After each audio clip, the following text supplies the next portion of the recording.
በበርካቶች የሚደነቅ በርካታ ደጋፊ ያለው እግር ኳስ ተጫዋች ወደ እስልምና እንደገባ እየተነገረ ይገኛል። አላህ እንደዚች አይነት ልጅ እንዲሰጣችሁ ዱዓ አድርጉ። ለእናንተ ተጨንቆ ለዓመታት ዱዓ የሚያደርግ እሱን ሐፈዘና ያ ኢማም አላችሁ ዱላውን ጨምርና ሐዲሱን ጨምረኝ አላችሁ። አላህ እንደዚች አይነት ልጅ እንዲሰጣችሁ ዱዓ አድርጉ። ለእናንተ ተጨንቆ ለዓመታት ዱዓ የሚያደርግ እዚህ ጋር እንደምትመለከቱት ስሜታዊ የሆነችው ለእናቷ ለዓመታት ዱዓ ያደረገችው ነገር መልስ ሲያገኝ ነው። ያ ነገር ምን ይመስላችኋል? ልጅ ማለት ነው ለእናት እስልምናን እንድትወፈቅ ማለት ነው ለእናቷ በጣም ትመኝ ነበረ። ለዓመታት ዱዓ አድርጋ ነበረ። እናም እዚህ ጋር እንደምትመለከቱት እናቷ ማለት ነው ቪዲዮን አያይዝላችኋለሁ መጨረሻ ላይ ሸሃዳ በምትይዝበት ቀን ልጅ ስሜት መቆጣጠር ከብዷት ነው እሷ ያየችውን ብርሃን ማለት ነው ለእናቷ ትመኝ ነበረ።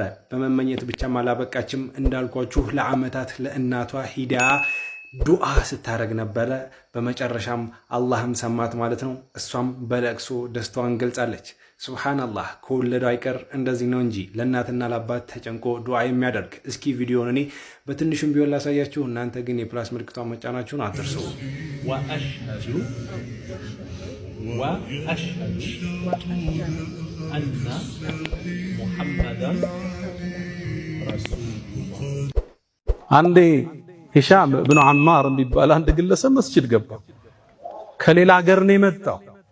አባቱ ቤቱን ሸጠና 20,000 ድርሃም ትልቅ ብር ነው ያን ትልቅ ብር ነው ሸጠና ብሩን ሰጠው። ሄድና ኢማሙ ማሊክ ጋር ሄደ ሐዲስ ቀርተናል። እንዲህ ነበር ድሮቹ የሚያረግ።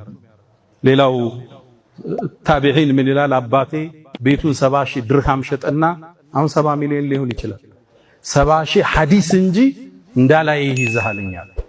በ70,000 ብር 70,000 ሐዲስ ፈልጋል ውጣ ከቤት ያለ መጥቼ ተምሬ ተመለስኩ ይላል። ዲ ነበር ልጆቻቸውም ይልኩት። 20,000 ድርሃም ቤቱን ሽጦ ሂሻምን ወደ ኢማሙ ማሊክ ላከ። ሂሻም የሳቸውን የትምህርት አስተማማር አያውቅም። መስጂድ ገባ ቁጭ አለ። ከዛ እኔ ሐዲስ ልቀራን የመጣው ሐዲሱን አንብቡብኝ አላቸው። ተቆጡ እሳቸው። በእሳቸው አስተምህሮት ሚማር ነው እንጂ የሚያነበው እሳቸው አይናገሩ። ሐዲሱ ይቀራል ይተነትናል። ንገሩኝ እንጂ አላቸው። አንተ አንብብ አሉ። አረ እርሶ ያንብቡ ተከራከራቸው። አስወጡት። ይሄ አደበቢስ አለ። የእሳቸው እዛ ያሉ ጥበቃዎች አወጡና 17 ጅራፍ ገረፉት። ውጭ እያለቀሰ ጠበቃቸው። ጨርሰው ሲወጡ አባቴ 20,000 ድርሃም ቤቱን ሽጦ ሐዲስ ቅራ ቢለኝ እርሶ ይደበድቡኛል፣ አላህ ዘንድ እፋረዳቸዋለሁ አላቸው። ደነገጡ እሳቸው። ታዲያ በምንድነው ይቅር የምትለኝ አሉት። በቃ በመቱኝ ልክ ሐዲስ ያስተምሩኝ አላቸው። 17 የተገረፈው 17 ሐዲስ እንደቆሙ አስተማሩት። እሱን ሐፈዘና ያ ኢማም አላቸው ዱላውን ጨምርና ሐዲሱን ጨምረኝ አላቸው። የሳቸው መጅሊስ ስርዓት የሰፈነበት ነው። አላሁ አክበር። ይህንን ድንቅ እግር ኳስ ተጫዋች የምታውቁት ይህን ቪዲዮ እንዳታሳልፉት። ኮሜንቱን በተክቢራ በደንብ ሼር፣ ኮፒ ሊንክ፣ ሪፖስት እያደረጋችሁ እስከ መጨረሻው አብራችን ቆዩ። ይህንን እግር ኳሳዊ ድንቅ ተጫዋች ሁላችሁም ታውቁታላችሁ ብዬ ተስፋ አረጋለሁ። የቀድሞ የብራዚል ብሔራዊ ቡድንና የሪያል ማድሪዱ እግር ኳስ ተጫዋች ሮቤርቶ ካርሎስ ሁላችሁም የምታውቁት ነው። የእግር ኳስ ጥበበኛ ነው። በተለይ ደግሞ አክርሮ በሚመታቸው ኳሶች የሚታወቅ በበርካቶች የሚደነቅ በርካታ ደጋፊ ያለው እግር ኳስ ተጫዋች ወደ እስልምና እንደገባ እየተነገረ ይገኛል። ሱብሃንአላህ። በርካታ የዓለም ሚዲያዎች በዚህ ሰዓት በሰበር ዜና እየዘገቡት ያለ ሲሆን የቱርክ ሚዲያዎች ናቸው መጀመሪያ በሰበር ዜና ይህንን መዘገብ የጀመሩት። በዚህ ሰዓት የብራዚል አንዳንድ ሚዲያዎችም ሮቤርቶ ካርሎስ ሻሃዳን ይዞ እስልምና እንደተቀበለ እየተናገሩ ይገኛሉ።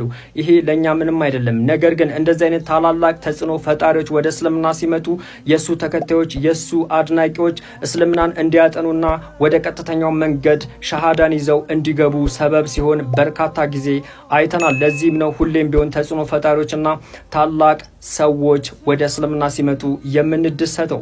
ኮሜንቱን በተክቢራ ሙስሊሞች በደንብ ሼር፣ ኮፒ ሊንክ፣ ሪፖስት እያደረጋችሁ አዳርሱት። ገና እንበዛለን። ለምንድነው ማሊኪያ መዝሐብ እጃቸው እንዲያርገው የሚሰግዱት? ግልጽ ነው።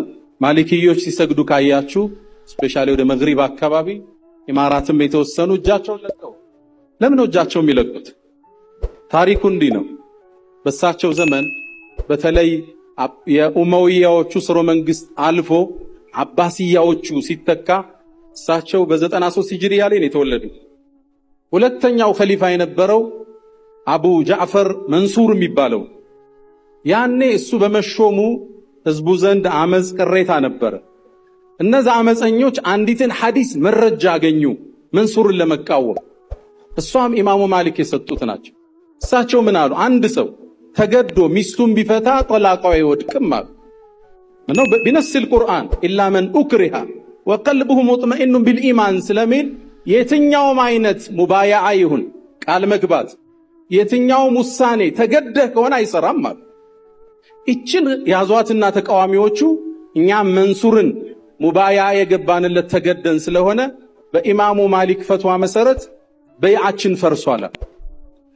የከተማው አስተዳደር ተቆጣ። ኢማሙ ማሊክን ጠርና ይሄን ሐዲስ አትናገረው ያለ ቦታው ሰው እየተጠቀመብን ነው አሉ። እሳቸው ግን መናገራቸውን ቀጠሉ። ሐቅ ነው። ሰላይ ከተተ መድረካቸው ላይ አሁንም ይናገሩታል። አስጠራቸው የመዲናው ንጉስ፣ እሱን የሾመው መንሱር ነው ኸሊፋው። ጠራና አወገዛቸው፣ ሰደባቸው፣ አሰራቸው። ሊያዋርዳቸው ጺማቸውን ላቸው። በደንብ እንዲገረፉ ወሰን። ከግርፋቱ መበርታት የተነሳ ክንዳቸው ወለቀ። ኢማሙ ማሊክ ረዲየላሁ ተዓላ ታዲያ አንድ እጃቸውን ለማንሳት በአንዱ መደገፍ የግድ ይላቸው ነበር። ከተፈቱም በኋላ ሶላት ሲሰግዱ እጃቸውን ጣል ያረጉት ነበር። ተከታዮቻቸው ይሄን አይተው ነው ማሊኪያ መዝሃብ ላይ እጅ የሚለቁት አሉ የነሱ መዝሃብ መስራቾች። እኔና ጓደኛዬ አንድ ባል ማግባት ብንፈልግ የኔ መሰረት አቅም ባይኖረው ከኛ ብንስማማ ችግር የለውም።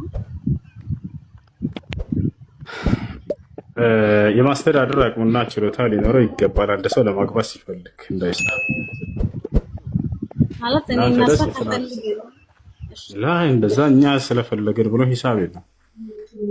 ነገ እናንተን በምን ሊያስተዳድር ነው? ነገ የሆነ ችግር ቢፈጠር ኩርት ፌስታሉን አስይዛችሁ ቢጫ ፌስታሉን ብትሸኙት፣ ትዳር ቢበተንስ፣ ልጅ ወልዳችሁ ብትለያዩስ? ቆይ መረጋጋት ተሸግቶ አንዴ ሪላክስ ይላል ፈረንጅ ሲባል ስብርሽ ወይ ነቢያችን ሰለላሁ ዐለይሂ ወሰለም ሐዲስ ላይ ሲናገሩ ያ ማዕሸረ ሸባብ መን ኢስተጣዐ ሚንኩም አልባአተ ፈልየተዘወጅ ወመን ለም የስተጢዕ ፈዐለይሂ ቢሶም ፈኢነሁ ለሁ ዊጃእ አሉ። እናንተ የወጣት ስብስቦች ወይ ከእናንተ የጋብቻን ጣጣ መቋቋም የሚችል ካለ ያግባ ነው። አያችሁ اشترط النبي صلى الله عليه وسلم للزواج القدرة النبي صلى الله عليه وسلم ለጋብቻ ችሎታን መስፈርት አደረጉ። አስተዳድሩ መቻል የሚችል መሆን አለበት። እንደዚያ ካልሆነ አይቻልም፣ አይፈቀድም። ምናልባት ግን ሴትየዋ ያንን ራሱን የሚችልበትን ሀብት ከሰጠችውና በዚያ ነገር ነገ ችግር ቢፈጠር በመካከላቸው ሁለታቸውንም ሊያስተዳድር የሚችልበት ነገር ሰጠቸው ከራሴ በሆነ ጸጋ፣ ከዚያ በኋላ በዛ እየሰራ እንዲያስተዳድራት ቢሆን ችግር አይኖርም። እንደዛ ቢሆን ችግር የለም። እሱ ራሱ ግን ተወዳጅ አይደለም። ምክንያቱም ባል ሰርቶ ነው ማስተዳደር ያለበት። ይሄ ነው የአምላክ ሕግ። አላህ ስብሐነሁ ወተዓላ ከሰው ልጅ መጀመሪያ ታሪክ ከአደም ሲጀምርልን ጊዜ ባል ሚስቱን ያስተዳድር ዘንድ ነው የደነገገው። አላህ ጀነት ውስጥ አደምና ሐዋን ሲያስገባቸው ለአደም ምን አለው? ፈቁልና ያ አደም አንተ አደም ሆይ አልኩት፣ ኢነ ሃዛ ዐዱውን ለከ ወሊዘውጅክ፣ ይህ ሰይጣን ለአንተና ለሚስትህ ጠላታችሁ ነው። ፈላ ዩኽሪጀነኩማ ሚነል ጀነቲ ፈተሽቃ፣ አደራ የኔን ትእዛዝ ጥሳችሁ ከገነት እንድትወጡ እንዳያደርጋችሁ፣ ከወጣችሁ አንተ ትለፋለህ ትደግማለህና ነው። አያችሁ በጀነት ውስጥ መልፋት የለም መድከም የለም። በሁለታቸውም ላይ ሁሉ በእጃቸው ሁሉ በደጃቸው ነው። ከወረድክ ግን ምድር ላይ አንተ ነህ የምትለፋው ብሎታል። አንተ ነህ የምትደክመው። ሁለታቸው ትደክማላቸው አላለም። እርሱ ነው ሰርቶ የማስተዳደር ኃላፊነት የተደረገበት ከመጀመሪያው ሰው ጀምሮ። ያ ነው መሆን ያለበት።